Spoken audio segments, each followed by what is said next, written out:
लखन अपने बीवी बच्चों के साथ एक पहाड़ी इलाके में रहता था। उसकी झोपड़ी के सामने एक बड़ा सा पेड़ था जिस पर बैठकर एक बुलबुल गाती रहती थी। एक बार की बात है, बुलबुल के बच्चे हुए और जब बुलबुल के बच्चे उड़ने लायक हुए तो वह उन्हें उड़ना सिखाने लगी। एक दिन वह पेड़ से उतरकर लखन की झोपड़ी के सामने बच्चों को उड़ना सिखा रही थी, उन्हें दाना चुगना सिखा रही थी, उनके साथ खेल रही थी।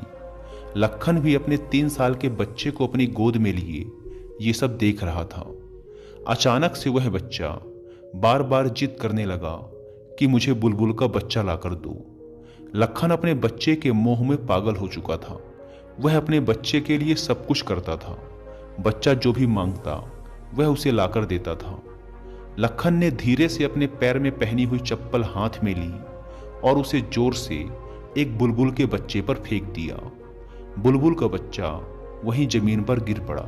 उसने बुलबुल के बच्चे को उठाकर अपने बच्चे को दे दिया, लेकिन उसका बच्चा उस बुलबुल के बच्चे के साथ करता भी क्या। वह बुलबुल का बच्चा ना तो बोल रहा था, ना फुदक रहा था और ना ही उड़ने का प्रयास कर रहा था। अपनी गर्दन को एक तरफ लटकाए बस पड़ा हुआ था। वह बच्चा उसके साथ क्या करता। थोड़ी देर उसने उसके पंख देखे, उसका रंग देखा, उसे हिलाया डुलाया, लेकिन वह बुलबुल का बच्चा तो अपनी गर्दन लटकाए निष्प्राण पड़ा हुआ था। उस बच्चे ने उसकी आंखों में अंगुली डाली, उसकी चोंच खोलनी चाहिए, उसे दबाया और फिर उसके पैर पकड़कर उसे आसमान की तरफ उछाल दिया। वह बुलबुल का बच्चा धड़ाम से जमीन पर आकर गिर पड़ा, क्योंकि वह तो पहले ही मर चुका था। लेकिन बच्चा तो बच्चा ही है। उसने उस बुलबुल के बच्चे को बुरी तरह छत बिछत कर दिया, उसके सारे पंख नोच डाले, उसकी गर्दन मरोड़ दी। और लखन यह सब देख रहा है। वह यह सोचकर खुश है कि बच्चा खेल रहा है, लेकिन यह सब देखकर उसके अंदर जरा भी दर्द, जरा भी रहम नहीं आया। क्यों? क्योंकि मोह में इंसान इसी तरह अंधा हो जाता है, जड़ हो जाता है। मोह इंसान का बहुत बड़ा शत्रु है।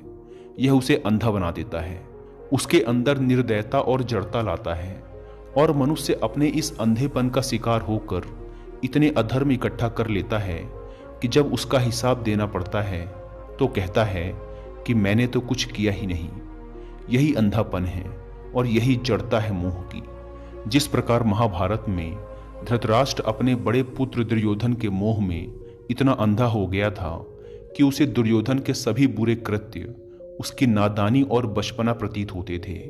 और मोह में इंसान के साथ अक्सर ऐसा ही होता है। अगले महीने बरसात का मौसम आया, लेकिन बुलबुल डर के मारे अगले कई दिनों तक उसकी झोपड़ी के सामने वाले पेड़ पर भी नहीं आई।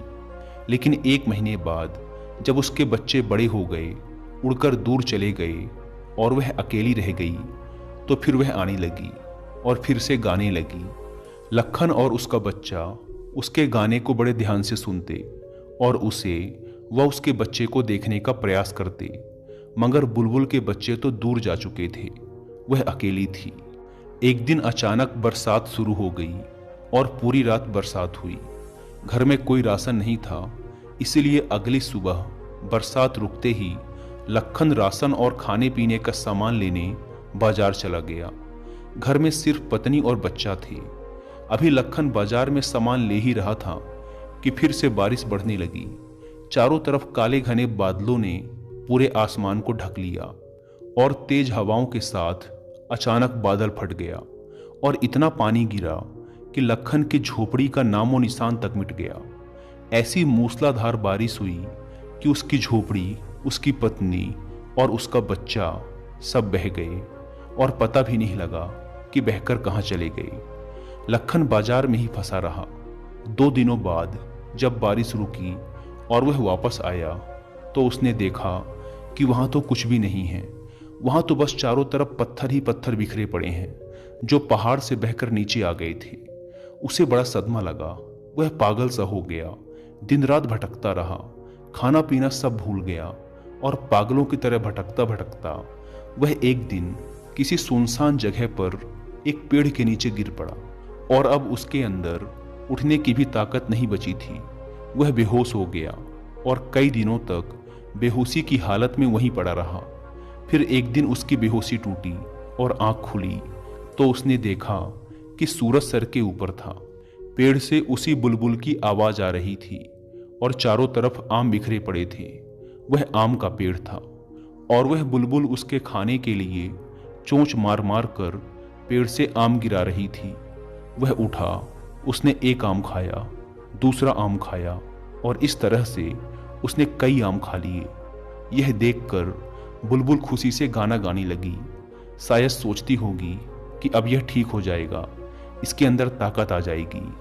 तभी एक आम बुलबुल ने और गिराया और उसके सामने दूर आकर जमीन पर बैठ गई। उसने बुलबुल को ध्यान से देखा और वह अंदर से द्रवित हो गया, भावुक हो गया और जोर जोर से फूट फूट कर रोने लगा और खुद को कोसने लगा कि मैं कैसा आदमी हूं, अपने बच्चे के मोह में आकर इसके बच्चे को मारकर अपने बच्चे के लिए खिलौना बना दिया। लेकिन यह पक्षी फिर भी मेरी रक्षा कर रहा है, मुझे खाने के लिए आम तोड़कर दे रहा है। उसे अपने कृत्य पर आत्मग्लानि होने लगी, खुद पर घिन आने लगी। वह पश्चाताप और आत्मग्लानि से भरकर जोर जोर से रोने लगा। लेकिन वह बुलबुल मानो उससे कह रही हो कि कोई बात नहीं। वह उसके सिर के ऊपर मंडराने लगी, शायद उसको चुप कराना चाह रही हो और जोर जोर से कह रही हो कि कोई बात नहीं, जो हो गया उसे भूल जाओ। कुदरत ने हमें देना सिखाया है, एक दूसरे की मदद के लिए बनाया है, लेकिन हम ही एक दूसरे की मदद नहीं करेंगे तो कौन करेगा। लखन चुप हो गया, लेकिन उसके अंदर एक भाव गहरा हो गया कि मेरा तो सब कुछ लुट गया, जिसको मैंने अपना समझा था, अपना माना था। लेकिन आज के बाद अगर मैं दूसरे के काम नहीं आ सका तो मेरा जीवन व्यर्थ है। कोई भी इस दुनिया में मेरी तरह दुखी नहीं होना चाहिए। सबकी, हर जीव की मदद होनी चाहिए, सबको भरोसा मिलना चाहिए, उसकी सुरक्षा होनी चाहिए। और उसने प्रण कर लिया कि अब से वह मेहनत करेगा और जो भी कर सकेगा दूसरों के लिए करेगा, क्योंकि इस कुदरत ने हमें एक दूसरे की सहायता के लिए ही बनाया है। उसने बुलबुल के हाथ जोड़े, अपना माथा जमीन पर रखा और कहा कि आप मेरे गुरु हैं और मुझे शिष्य के रूप में स्वीकार करें। बुलबुल तो उड़कर दूर पेड़ पर जा बैठी थी। उस दिन से लखन ने जंगल से लकड़ी लाकर बेचना शुरू कर दिया। उसे ही अपनी रोजी रोटी का साधन बनाया और उसकी 2 वक्त की रोटी के बाद जो भी उसके पास पैसे बचते वह उसी दिन उन पैसों से किसी भी गरीब की, किसी जानवर की, कुत्तों की, परिंदों की मदद करता, उनके लिए खाना लाता, उनको खाना खिलाता, किसी बीमार को दवा दिला देता, कुछ भी, किसी भी प्रकार की सेवा करता। अब मानो जैसे उसकी जिंदगी सेवा और त्याग ही बन चुकी थी।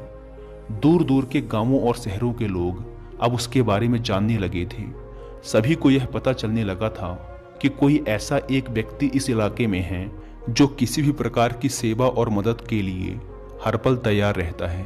धीरे धीरे दूर इलाके के लोगों ने उससे जान पहचान बढ़ाई, उसको एक बड़े समारोह में बुलाया, उसका खूब मान सम्मान किया और उसके साथ मिलकर सेवा करने का प्रण लिया।